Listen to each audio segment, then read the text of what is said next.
আসসালামু আলাইকুম, কেমন আছেন সবাই? আশা করি সবাই ভালো আছেন।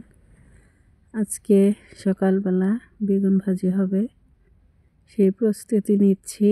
এই তো বেগুনগুলো মশলা দিয়ে মাখিয়ে নিচ্ছি। এই বেগুনগুলো মশলা দিয়ে মাখিয়ে নিয়ে বেশ খানিকক্ষণ রেখে দিব। তারপর এই তো দেখতে পাচ্ছেন বসিয়ে দিয়েছি চুলাতে ভাত।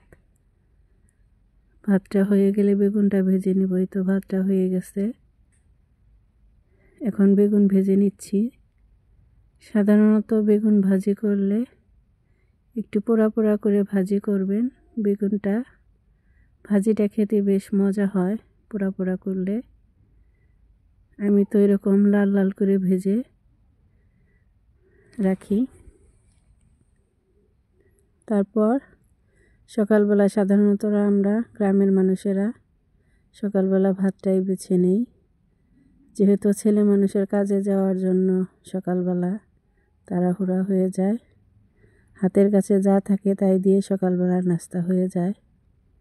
এই তো আমাদের মিষ্টি কুমড়া ফুল ছিল, এগুলো ভেজে নিলাম, আমাদের হাতে লাগানো। তারপর আলু ভর্তাটা করে নিলাম। সকালবেলা বেগুন ভাজি, ফুল ভাজি, সাথে আলু ভর্তা, তো অসাধারণ টেস্ট। দেখতে পাচ্ছেন আমি আলুগুলো চটকিয়ে নিচ্ছি। হাতে একদমই সময় নেই, সকালবেলা তাড়াহুড়া সবারই থাকে। তো এরকম করে মাখিয়ে নিয়ে গরম ভাতের সাথে খেতে অনেক মজা হয়।